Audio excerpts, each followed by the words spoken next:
Retrouvez chaque semaine les initiatives solidaires dans l'habitat avec la plateforme de financement participatif Les Petites Pierres.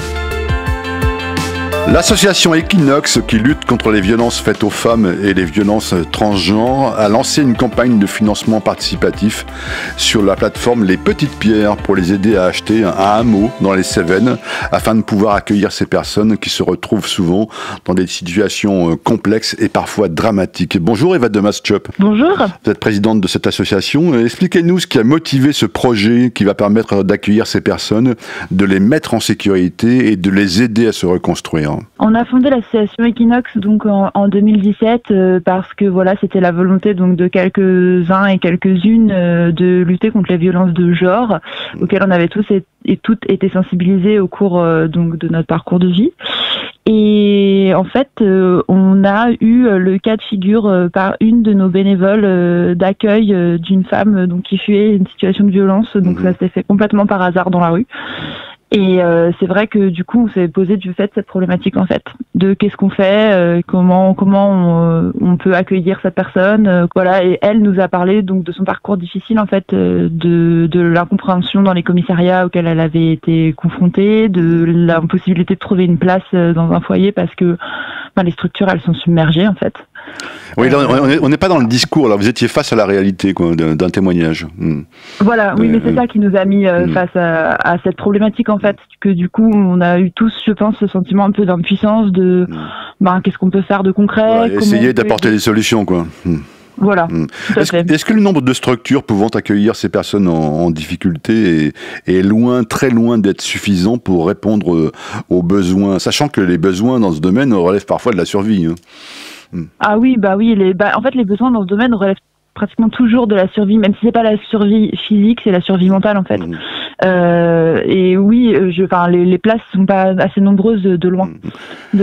En fait, il y a très peu, il y a des foyers, mais avec des petites places et uniquement dans les grandes villes. Et malheureusement, il y a aussi une réalité rurale de violence. Oui, vous faites bien de le souligner, parce qu'effectivement, la situation doit être encore plus complexe lorsqu'on est un peu éloigné des métropoles, quoi. Bien sûr, c'est surtout en fait que après qui est encore plus complexe, de quand vous venez d'un village et que tout le monde connaît votre agresseur et qu'il est intégré dans le village, après vous laissez votre vie et puis vous vous réintégrez où en fait, c'est tout ça qui est compliqué. Est-ce qu'au-delà de l'accueil sécurisant, les personnes concernées sont dans un état psychologique qui nécessite du temps et de l'accompagnement pour se reconstruire ? Bien sûr. Nous, ce qu'on aimerait vraiment faire donc de ce hameau, c'est pas uniquement un lieu avec un accueil sécurisant, c'est un lieu vraiment où se reconstruire. Donc c'est-à-dire avec un accompagnement psychologique, avec un accompagnement administratif, un accompagnement social et nous, ce qu'on aimerait proposer, c'est des ateliers. Oui, ça on va en parler à la fin de cette émission, oui. Mais l'importance de l'accompagnement donc est considérable. On peut l'imaginer, oui. Ah bien sûr, en fait c'est comme si votre psyché était complètement mise en morceaux, donc vous n'avez plus rien, vous n'avez plus d'estime de vous-même, vous n'avez plus de confiance dans l'avenir, vous avez besoin, de vous reconstruire complètement, quoi. Est-ce que le problème, sans faire de plus ou de moins, mais est-ce que le problème est plus complexe pour les personnes transgenres encore ?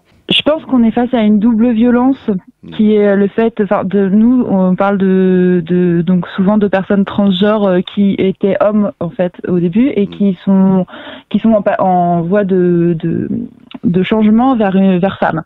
Et là, il y a une double violence qui est celle d'abord de la transphobie parce qu'on est dans une société qui est extrêmement transphobe, et il y a aussi celle du sexisme, homme à femme qui vient s'appliquer par-dessus, donc sans hiérarchiser parce que c'est impossible de hiérarchiser. Je pense que la situation a une complexité encore plus profonde, quoi. Alors vous avez lancé une campagne de financement participatif pour acheter donc ce hameau, donc on a commencé à évoquer, en pleine nature dans les Cévennes, et pour le transformer en lieu d'accueil. Alors dites-nous d'abord où se trouve ce hameau et est-ce qu'il correspond parfaitement à votre projet, à l'espace dont vous aviez besoin ? Alors, où se trouve ce hameau? Je ne vous le dirai pas exactement parce que, et oui, parce qu'on a décidé que le lieu resterait confidentiel. Bon, donc il est, voilà. Non, il est au sud de la Lozère. D'accord, voilà. Ouais. Sud de la Lozère. En fait, ce hameau, la première fois qu'on y est monté, parce qu'il faut y monter par une piste qui serpente dans la forêt, c'était fou parce que c'était exactement le lieu parfait avec la possibilité de faire vraiment tout ce qu'on souhaitait. Donc c'est vrai que c'était un peu magique parce qu'on a visité plusieurs endroits qui correspondaient pas pour des raisons diverses et variées. Et là, cet endroit, ça a vraiment été celui qui a correspondu parfaitement. Donc du coup, le projet, c'est d'acheter ce hameau, le rénover et créer des espaces de vie intimes et collectifs pour les personnes qui y seront, mais aussi un pôle art et artisanat, un pôle bien-être et un pôle nature. En quoi vont consister ces pôles d'activité et pourquoi ? Alors, ces pôles d'activité, c'est vraiment pour pouvoir proposer aux personnes accueillies des matériaux sur lesquels avancer la reconstruction. En fait, c'est parce que ça fait du bien, tout bêtement. Ça fait le pôle bien-être, c'est parce qu'on est parti donc du constat que quand le corps avait été blessé, en fait, ou même juste quand on est entre guillemets juste dans la violence psychologique, en fait, le corps garde des traces de ce stress. Et vous pouvez pas vous reconstruire si ce stress il est pas évacué, si ce stress il est pas travaillé vraiment aussi au niveau corporel. Et on a la chance d'avoir des bénévoles, beaucoup de bénévoles qui font partie des métiers du soin, donc qui sont ostéopathes, kinésithérapeutes, sophrologues, psychologues, et du coup c'est elles qui vont s'occuper donc de ce pôle bien-être qui va proposer des soins, des ateliers massage, respiration, et après on a la chance aussi d'avoir des gens qui pratiquent à très haut niveau des arts martiaux et qui du coup vont proposer du yoga, du Viet Vo Dao, ce genre de choses. Après, le polar et artisanat, c'était vraiment pour le manuel, en fait, parce que il y a aussi une résilience dans le fait de faire des choses, de fabriquer quelque chose et d'en être vraiment satisfait, en fait. Et le pôle nature, c'est parce que l'association Equinox, on a vraiment des valeurs écolo qui sont ancrées, parce que pour nous, il y a vraiment aussi ce combat-là à mener et que ce lieu, il sera dans un cadre préservé. Donc l'idée, c'est aussi quand même de sensibiliser les gens au fait que le vivant, c'est précieux et qu'il faut qu'on le préserve tous. Alors, on a compris, et tant mieux, que vous avez besoin d'un petit coup de main financier pour acheter ce hameau, donc d'où la campagne. Mais votre objectif, c'est aussi d'acquérir une autonomie financière avec notamment un autre projet que vous avez appelé Cabane. Expliquez-nous ça. Alors le projet Cabane, c'est parce que oui, vraiment c'était important pour nous, comme vous le soulignez, d'acquérir une autonomie financière, donc de pas être entre guillemets dans le jeu permanent de la demande de subvention, sans critiquer du tout. Oui, bien sûr, mais il y a une logique effectivement à développer une autonomie, oui. Voilà, nous on voulait vraiment être autonome. C'est vrai qu'on a besoin d'aide au début parce qu'on est une jeune association, mais qu'après on voulait donc se débrouiller tout seul entre guillemets, toute seule. Et du coup le projet Cabane, c'est parce que dans notre belle région des Cévennes, c'est une région qui est très dynamique en matière de tourisme, notamment en matière de tourisme vert. Et du coup, on a imaginé donc avec nos bénévoles charpentières et menuisières de construire donc des cabanes en éco-construction, des belles cabanes. Et aux normes du tourisme, voilà. Et du coup de les louer via les plateformes d'hébergement de loisirs que pour l'association, pour faire des revenus à l'association. En plus, est-ce que c'est pas intéressant aussi finalement que ces personnes concernées, donc qui vont se retrouver un peu isolées dans ce hameau là en pleine nature, retrouvent un peu de lien social avec des gens qui vont venir habiter ces cabanes? C'est pas mal non plus, peut-être.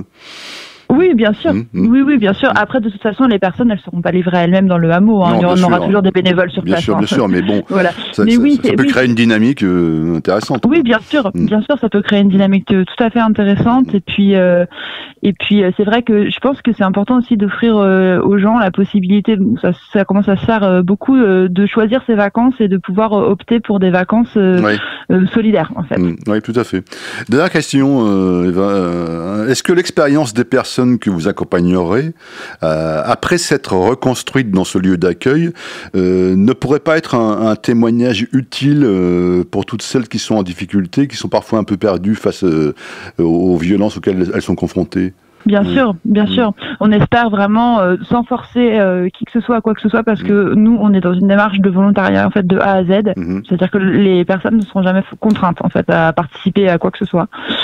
Mais oui, dans on sollicitera en tout cas. Donc après, elles seront libres de donner leur témoignage ou de ne pas le donner.